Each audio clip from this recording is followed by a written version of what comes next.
Don't follow my example. If you're done, submit it. But I'm just saying, it's very natural and very human to wait till the last minute.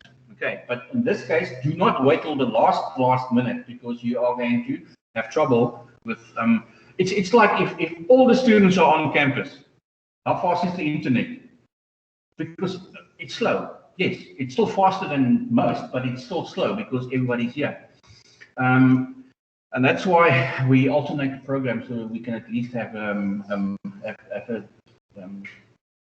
reliable speed. But again, anything else related to the assignment, you can still email me like the students have done over the weekend, and I will reply to it. Okay. If you have questions, but do not on Thursday afternoon email me. Sir, question 2.3. I'm not 100% sure. Okay. I'll probably reply to you, but that leaves you with not a lot of time to actually correct it. So go through your assignment. It's only due on Friday. Come to class with questions on Wednesday, or email me with concerns that you have. Okay, I know some students immediately in the first week when the assignments were uploaded have already sent questions, and I've replied to that. Yeah, please, anything regarding the assignment. There are a few things that, one thing I want to make sure, people, I've had one student I've not responded to yet because I got the email 15 minutes ago, just before the start of this class. And I want to figure out exactly what the correct procedure is. The student submitted part 1, and now they can't submit part 2 because you only allowed one submission. Am I correct? Yes. What did I say many times? Submit one assignment. You can mark it part A and B, but submit one document, please. Okay. Right. You had a question? Or has it been answered? Or you forgot about the question? No, I just wanted to ask, do you know what vaccines we did? The ones that started in place, the Pfizer ones. Okay. I'm not sure about, not sure if the vote on Johnson & Johnson's out yet. But then again, people, the question was about what vaccinations are we using in South Africa. If my information is correct, it's the Pfizer product, but there's also nothing wrong with Johnson & Johnson. People were saying Johnson & Johnson, yes, we have to. Yes, you have to. Obviously, if people have showed symptoms of side effects, then you have to make sure that it's actually not going to reoccur and it's actually safe. But if you look at 6 people out of how many million actually was affected, the percentage is very small. So again, maybe there were underlying conditions, medical conditions in the cases. So I'm not sure. I'm not a medic. I don't have a medical background, but the fact of the matter is, yeah, at some point or other, we'll have to get it. It's as simple as that. Yes, question. Concerning the vaccine, yes. My mom actually got second phase of vaccine.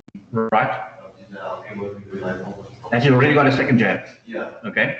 She said that after the second one may have been worse than the first vaccine. So like the first vaccine she was sick. Second vaccine started going up, like she had COVID in the second vaccine. Okay. So the second one is quite dangerous than the first vaccine.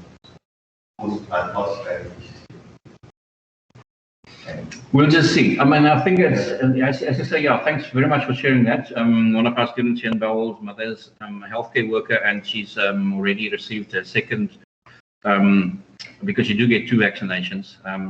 You get 2 jabs.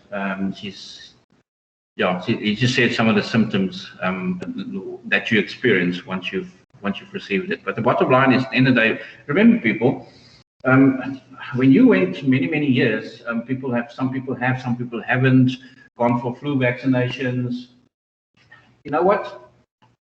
Where do you think? Let's go back to a different scenario. And it's apparent. I'm going to use this example later on when we do the different the different methods to determine the price, which you will have, which you see on the screen. Where do you think they get the anti-serum? If you go for if you're treating a snake bite or a spider bite, where do you think they get the anti-serum from? From the venom of the actual reptile that has bitten you. Okay, so for your body to fight a particular virus, you have to have, you almost have to have that virus in you. Okay, otherwise the body doesn't recognize it and they don't know what to do with it. Okay, so that's how the battle internally happens. It's fascinating, but again, it's not going to get us closer to determining correct price. However, there are some methods, specifically that method, the cost-based method. One of the cost-based methods is halfway down the screen. There's prestige method. Okay, we've got under the cost-based method, you've got your cost plus, your experience, lost leader, prestige, odd even pricing. We'll look at each of those, but let's start with the prestige one. Prestige one is you're trying to determine a price. What happens here is usually when, especially in the medical field and pharmaceutical field, when a new product comes out that like a cure for cancer, for instance, then most companies, or the company that have come up with that product, they would apply a prestige pricing method because they are trying to, by skimming off the top of your profits immediately, because they want to make they want to pay back the cost of the research they have done to ensure that they can end up with that product. Okay, so the same happens, and it's currently happening as well. It was quite strange to me the other day, especially now we're talking about, there were some products that is usually used by and it's quite that's in stock in most pharmacies, made by the same company, who's obviously sort of out of stock, or almost as if they are putting a lot of effort into producing the vaccines. But anyway, it's interesting because at the end of the day, it comes down to, and the last of the three categories of methods that's available to us to determine our pricing is, I want to just get to that particular area in the textbook as well, is your consumer value based methods. Very much ties in with the orientation, the consumer marketing orientation. If your business has a consumer orientated philosophy towards how they market and how they run their business, the chances that they'll use this type of consumer value based method to determine the price as well. In other words, they're considering the consumer, right? It's very difficult because what's valuable for one person is not necessarily valuable for another person. If a snake has just bitten me, and then I need that antidote that I'm going to get now, that's going to save my life. It's a case of emergency, so it's extremely valuable to me. So people are prepared to pay a bit more for something in situations like that, as opposed to where it's a product that, you know what, there's a lot of substitutes available. I can still negotiate maybe with the price or something, because I can do without it. I don't need it. It's more a sort of it's not a necessity. Okay. Anyway, let's get back to the different methods that we can use. The customer value method is what we use. It's probably, we'll see on the next slide. It's probably the better one to use. And as I've just said, especially if your business philosophy leans toward the customer and the marketing type of philosophy or orientation. Cost-based is straightforward. The first one, cost plus. You basically, you know what it costs you to produce a product. You know, just add your markup on that. Could be 10%, 15%, 20%, depends on what your business's strategy is. Because that's all part of what you have put in your business strategy right from the start. We're going to produce products, and across the board, doesn't matter if the product costs us $10 or $20 or $100, our markup on all our products is 5%. Okay, then you know, it's quite simple. Regardless of what the cost is going to be, you just add 5%. That's what the cost plus pricing method is about. So then we have our experience effect. Now, we spoke before the class started on that specifically. That type of pricing method is used not from the start, because the first time you manufacture a product, let's say it cost you $5 and you sold it for 10. You make £5 profit. The more you make of that product, the more experience you become, you know where you can maybe save in your cost, and you can reduce your cost to maybe £2.50. You're not going to necessarily drop your price. You're going to keep your price at the same selling price of 10 Rand. You're going to just make more profit. Or you can reduce it. You can reduce it because your cost is less. Because if you reduce it, it will be one of the other approaches, and that is to maybe try and find more people to buy it.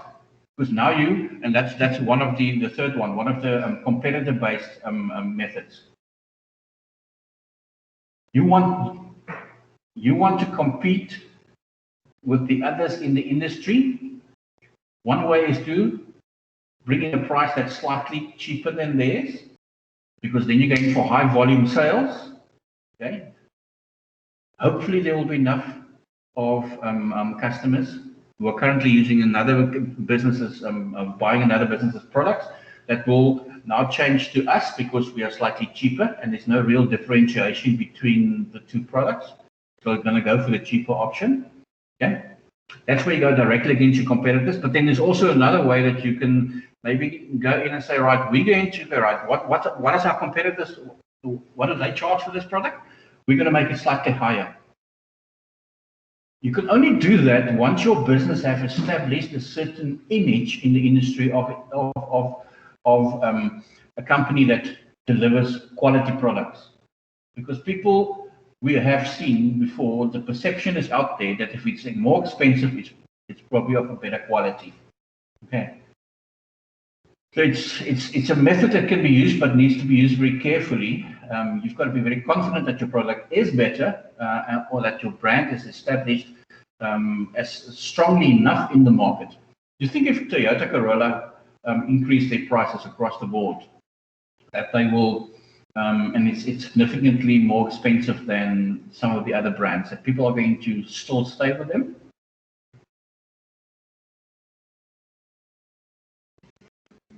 Probably not. Probably not. They're not that loyal necessarily to a particular brand. If, however, there's an increase in a vehicle like a Ferrari, for instance, or a Porsche, or Aston Martin, or a Lamborghini, those exclusive cars, people say, oh, it's a quality vehicle, I'll pay more. Okay. And also the people buying those vehicles, for them that extra is probably not is probably not that much anyway. They can afford it. Okay. But again, quality and price very often related or linked, because people believe, consumers do believe, that a more expensive product is, in the majority of the cases, if not all, a better product, a quality product as well. And would you rather have a better quality product, or would you buy a cheaper product? Okay, I suppose it's a very difficult question because it's a budget related question as well. Okay, if I don't have the money, then obviously I'll buy whatever I can afford. But if that wasn't really an issue, people will go for a slightly more expensive product, especially if they know it's a better quality, because it means that they only have to replace that every 10 years. Or maybe, I'm talking about, let's say, fridge, for instance. Okay, yes, question. Doesn't it depend on what the product is? Again, it depends on what you're going to use it for. Yeah, you're going to buy a sound one, obviously you're going to buy a higher quality. Exactly. If it's a durable product, or if it's a durable durable product. In other words, something that you expect, like a fridge or a TV, to be used for 10, 15 years. Yes, people will probably go for something that's slightly more expensive, and because that connection with quality is there then already, and depending on warranties and stuff like that. Yes, definitely, the type of product is going to determine. Something like a bucket, not really care about the price. No. To be honest with you, if I went to the supermarket on Friday afternoon after work, and I was looking at a particular product that a household item that I had to replace, a snack maker. Okay, and they can range anything from $150 to $300, and sometimes even more. I spend at least 10 minutes in front of the shelf, looking at all the different options and weighing out all the different options. And remember, when you have a range of products like that, they will always have a middle of the range. They always have a cheaper option, and always have a more expensive option for you. And you make that. You make the decision. You make the final decision yourself as a consumer. But just 5 minutes later, when I was walking through the aisles to buy toilet paper, I was looking especially for the one that was on special, because there's no distinct difference between the range of options that's available to me. And then I'm going to go for the cheaper option, comfortable but cheaper. Okay, the cheapest comfortable option. And yeah, I walk past, okay, right, there we go, that one. Didn't even think about it. Okay, so yes, the type of product you're going to purchase is obviously going to determine to a great extent what your perception is about that.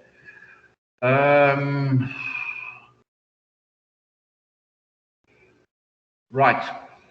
Canvas, yes, what I'm going to do is I'm going to let me do a document for you and upload it this afternoon, and then we can discuss it in class on Wednesday if there's any questions.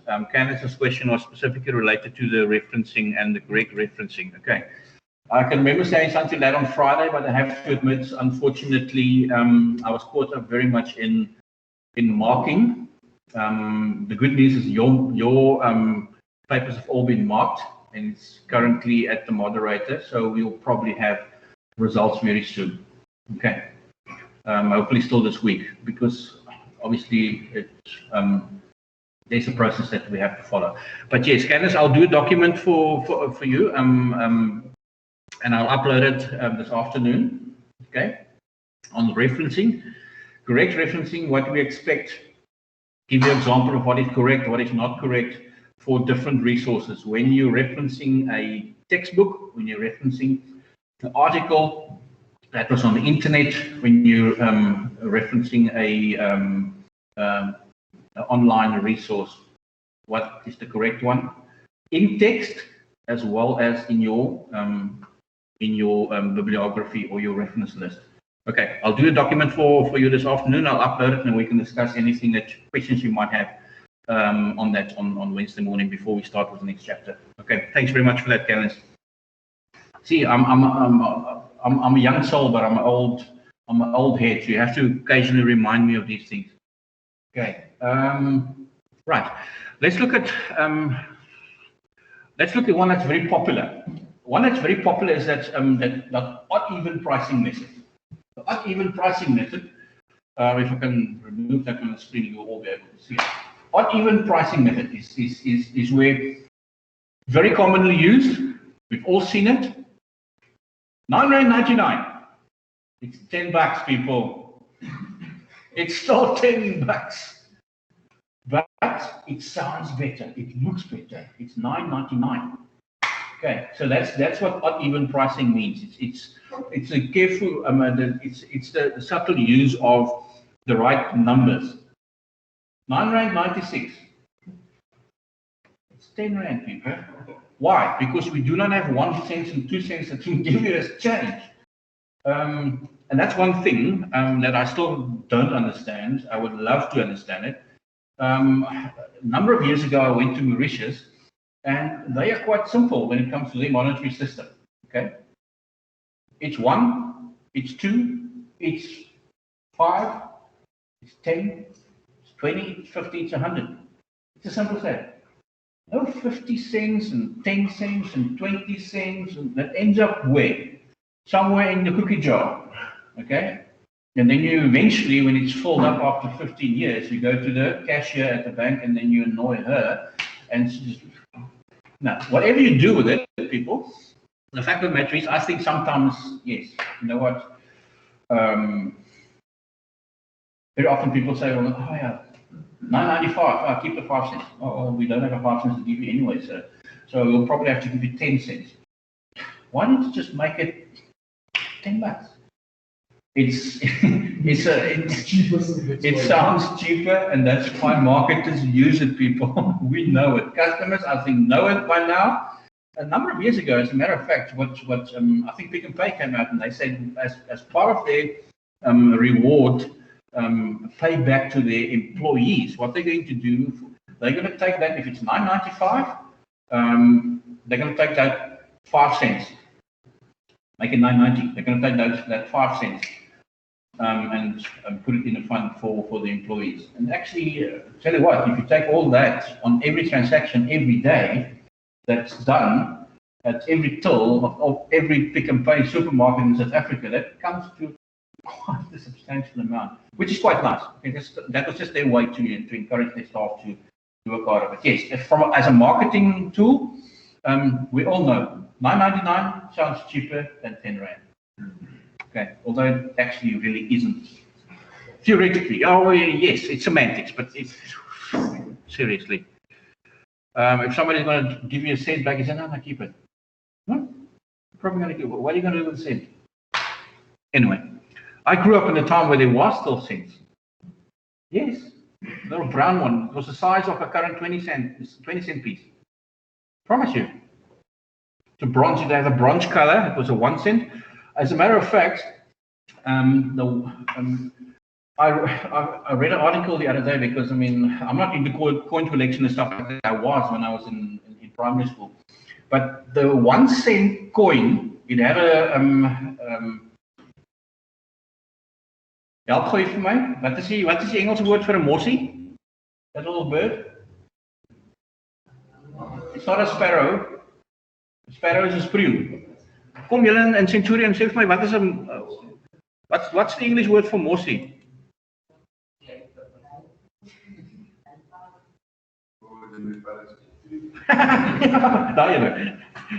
Nobody knows. I don't know either. But anyway, that was the bird that was on the 1 cent coin in the 60s when I was born. You know what that 1 cent coin from the year of my birth is worth at the moment? For people collecting coins, my year of birth is 1965. The 1 cent coin, bronze 1 cent coin from 1965 is worth $1,500 at the moment. You try and find one? Okay, so what I'm saying to you is keep coins that you have now, keep it the same as for 20 years. Wasn't there a half cent as well? No, it wasn't a half cent. Yeah, it was just after we changed over, became a republic in 1961, and we're not under the British rule anymore. Because up to 1961, people we were on pounds, pennies and pounds. Yes, okay, because we weren't republic, independent country yet from the British. That happened in 1961.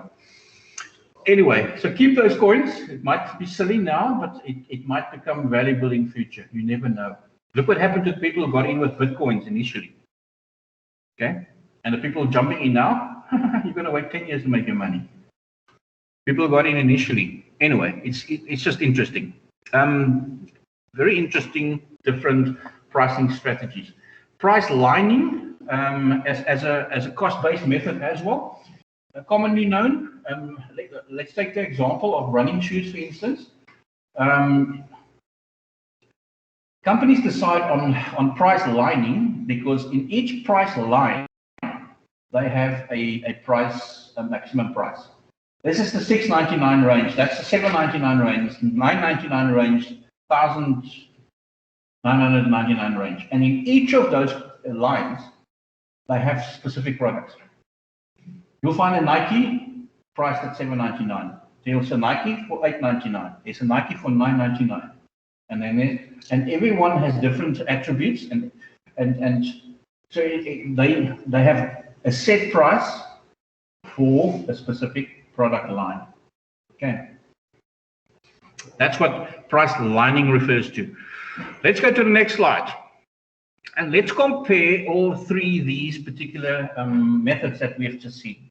What's the main strengths and the main weaknesses of a?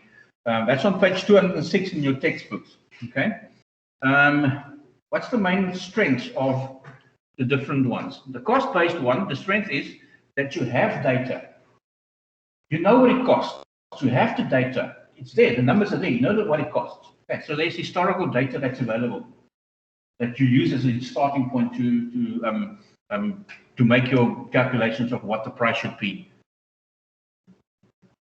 The weakness is that it doesn't take any of the competitors in mind. It just looked at what your cost is and what your markup is, and not what the competitors' prices are. And it doesn't take the consumer in mind into consideration, into account either. Okay. This is what it cost us. This is our markup. That's our selling price. Okay. Then the competition-based one is the main strength is that you can only apply this kind of method if you have data on your competitors. If you don't know, it's especially, and it will only work if the new product that you are trying to price now is not the first of its kind. Because if this is the first time that this item comes out, oh, well, you're probably not going to use the competitor's method. Why? There are no competitors. You're the first one bringing this product out. So you will use what type of approach? Probably a cost-based approach. Because you know what it costs you to make this product, and you have put a markup percentage for your profit on top of that, and that's your selling price. If you're entering a market where products already exist and there's already competitors doing similar products, you have information, you have data on what those prices are, and therefore it is probably sensible to come in based on your specific competitive method that you've chosen, to come in slightly lower, or to come in slightly higher, or to go in with exactly the same price, just to see what the response of the consumers are. Okay. The weakness is that it doesn't, again, take the consumer into account. We're looking at what the competitors are offering, not what the consumer wants. And then the final one, obviously, is the consumer value-based methods.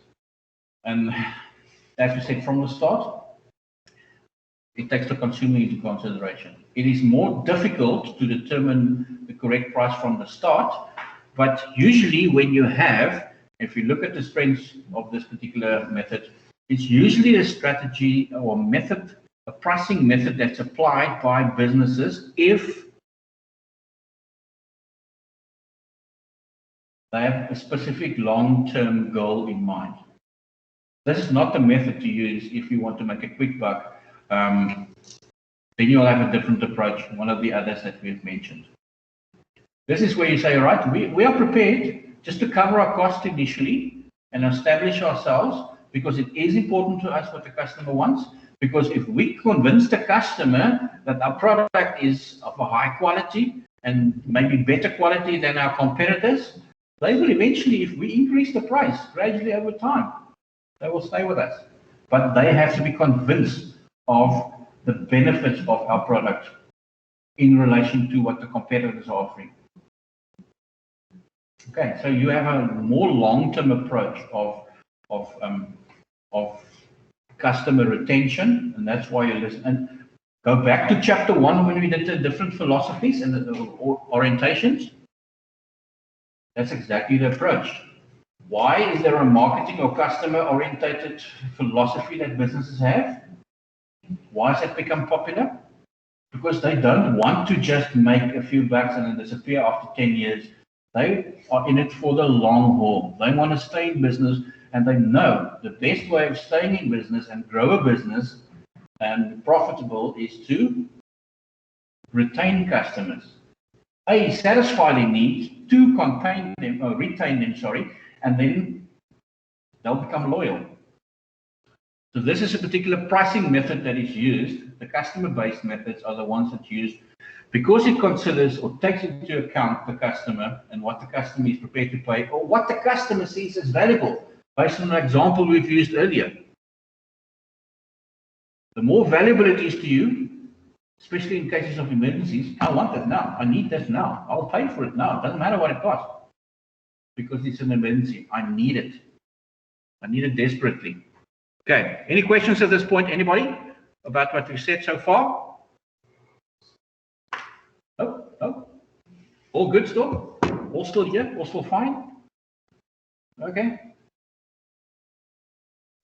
I might not feel as great as I did last week, but you definitely, I'm talking to the students here. I'm not talking to you guys online because I haven't heard a tweak from you. But students in front of me in class, much more lively than last Monday. Huh? What happened on the weekend? I'm glad. I'm seeing smiling faces. I don't know. Maybe it's just because you're in. It's much cooler than it was. It was 6 degrees this morning when I went for a neighborhood walk at about half past 5, and then I have to. That's a bit brisker. That's cold, yes. That's cold.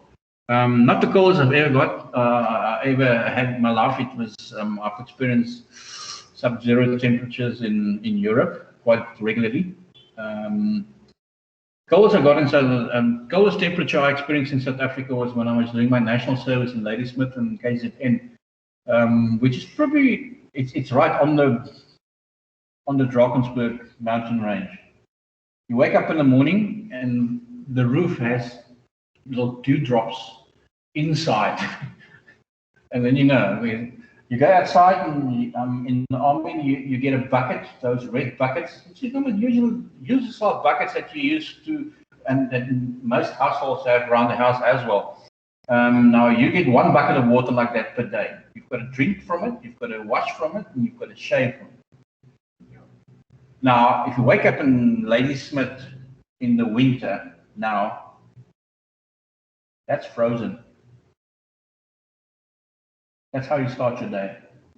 Okay, not even a cold shave. Cold shave is bad enough. Now, there's no water to shave. Right about lunchtime, then you have your water because then it's defrosted. Then you know it's cold. That's why they make you run. That's why they make you run that much in the army. I promise you, just to get your system going. Okay, it's like a car. All the cars have automatic chokes at the moment. Okay. 20, 30 years ago, you had this little choke that you had to maneuver here. Yes. And some still have it. Right, people. Now that you've taken all of this into consideration, I think we are much closer to determining a price. And you will now determine a price that you think you can offer the intermediaries. Remember, that's your dealership, your wholesalers, retailers that's going to sell it to the customers. Or if it's an item that goes directly from manufacturer to customer, the price that you will offer, or sell the product to the consumer. Okay. Vehicles, for instance, we know that I've used that as an example because a list of prices goes out to the dealership when a new vehicle comes out. It says, these are the prices that we expect you to sell the vehicles for. Okay. Right. That's the list price. The list price is the price that it is actually listed going out to the retailers and the wholesalers, all the intermediaries in the distribution process that will eventually get it to the customer. Right. Any questions?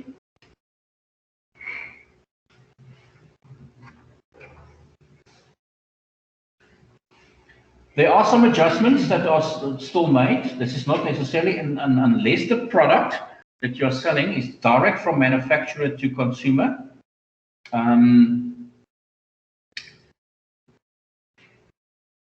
this would not apply.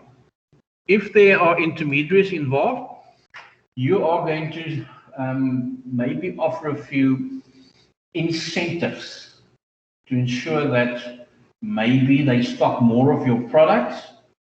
So you always get that just before winter clothes are out on the shelves. They give you specials on the summer clothes, so you get rid of it. And also the reverse, the manufacturers here, Edgars and Fashini, they don't manufacture their own clothing. They don't have tailors at the back who's making the clothes. No, it's done in a factory, it's done in bulk, and it's then sold to that particular outlet. And they obviously put it on the shelf and sell it to the customers. Right? Okay. So, in order to get them to buy a lot of stock of a particular item, often allowances are given to those wholesalers. If you buy now, buy in bulk. I know, yes, it's only going to sell in 2 months' time, but we're going to give you a discount now. Now, obviously, not all businesses are always in a position to actually take options like that, but it is an adjustment option that's available that will still change the price. Remember, we're not dealing just here with price directly to the customer. We're also dealing with businesses doing business with each other. Okay, they're buying it so they can resell it. That's what wholesalers do. They buy it from the manufacturer and they resell it to you without changing everything. But they have to obviously still be in business and remain in business, and then there's obviously some markets involved as well. It often happens when you buy vehicles. Okay, are you going to ever get back the price that you have paid for your vehicle? No. Very often, businesses also allow some allowances in how you can negotiate the price when you trade your vehicle. They know they have a certain amount that they can play with. Now, these are the kind of things that, as form of an allowance, is given to by the wholesaler to the retailer to say, you know what, you've got 50,000 in this vehicle that you can play around with. You can maybe add that to the trading price to make a transaction work, or you can maybe add a few, because that's an encouragement. That's an encouragement to sell that particular item. Okay. It's just, again, a small adjustment that is made to the original list price before it goes out to the customer. Okay. Discounts. It's Monday. What happens on Monday in the Spur? Buy one, get one free. What happens on a Wednesday at Steers? Wacky Wednesday. It's buy one, get one free, basically.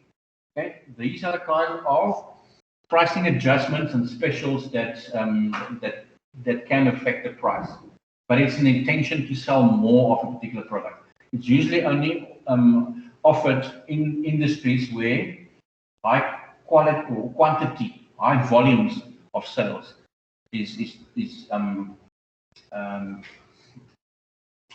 driven or is expected by the business.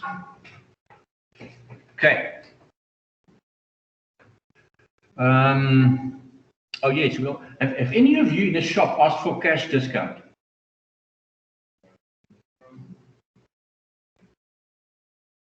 I know that my grandfather on my mother's side, he was like that.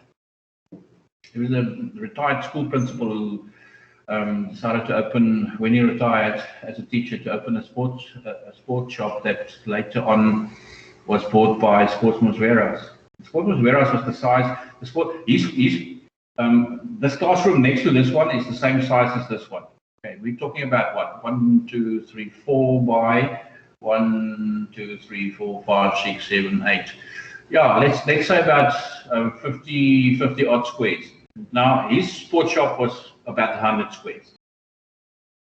Okay, and then Sportsman's Warehouse bought that, and they stayed in that particular premises for another 5 years before they really become big to the extent where we know it now. Okay, but he was one of those. Always can remember from early on, whenever we went out, wherever, cash discount, I suppose also it's something that it's something that with the improved technology and the fact that everything is done with cards nowadays, I still yesterday wanted to swipe my card at the machine and said, no, it's not necessary because it's a chip card. Okay, she didn't ask me, can you tap it? Okay, because some people have that function, they know the function is in the card, but they're not comfortable with using it. I'm still a bit reluctant as well because I mean, I know, yes, from a hygienic point of view, it's probably better nowadays, but still, I wanted to swipe the cards. Approved. Oh my goodness, okay, thankfully it's approved. But then on the other hand, what app? No, it's already because it read the chip and it was a transaction. Now, I suppose that's a bit different 30, 40 years ago, where people didn't have cards. We were still operating with checkbooks and stuff like that. And you often, most of the time, you carried cash with you. That's how transactions were done.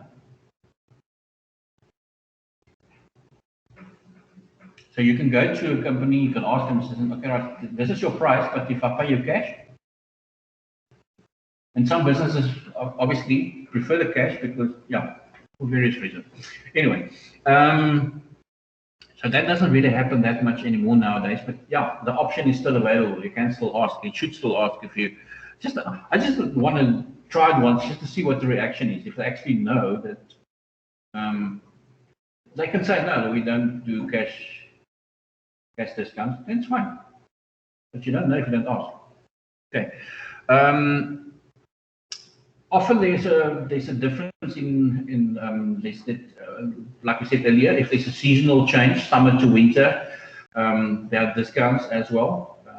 If you buy now, okay, you can still get, you can only wear it next winter, but this is this year's winter stock that's left. You can get the discount because they need to create space for the summer clothes coming in. And then also we have different geographical adjustments. Petrol, for instance, in Gauteng compared to petrol here at the coast, it's different.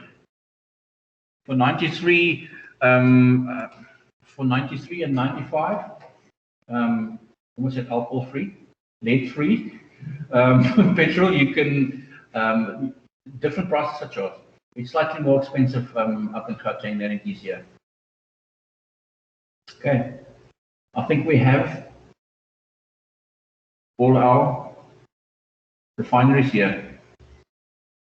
And obviously, it has to be transported to certain areas. And that's why there's additional cost, a different cost. Okay. Right.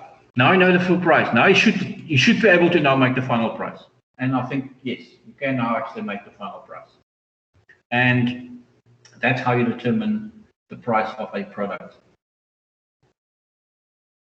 The important thing, however, is it's still, and the message that we carry is that it's very much still. There's some revision questions that you can answer yourself. I have to. My apologies. Sorry. The one I want you to do is on one at the bottom of the page as well. Go through that. Remember when we did the demand, the supply and demand, and determine what's the market price? How we determine that? You get your quantities of sold and the price that it's sold, and then where those two match, that's your break-even point. That's your market price. That's where you're not making a profit, but you're also not running a loss. Okay. Use that particular, that's the one in the diagram at the bottom, use that particular example. I took a straightforward, simple one about a kiosk at school selling hot dogs. Okay. Price and the unit sold. Obviously, if it's more expensive, less will sell. If it's cheaper, more will sell. So finding that medium in the middle where the supply and demand crosses, remember that diagram. That's the intention of this exercise at the bottom, because it's quite nice. It's a nice type of question that you can expect in a test or exam, because it requires you to apply the knowledge that you've obtained. Questions, anybody? I definitely need. Anybody, any questions? No questions? Right, so my my job is to do what, Candace?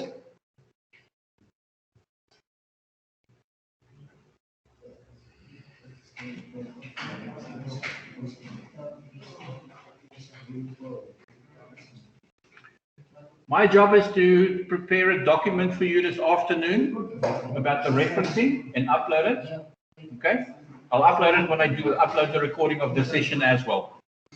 Thanks. I'll chat to you on Wednesday. Second referencing for the assignment. How do you reference and how don't you reference? Where do you reference? How do you? I know. Yes. Thanks, everybody. We'll chat again on Wednesday, second period. Good luck with finishing your assignments.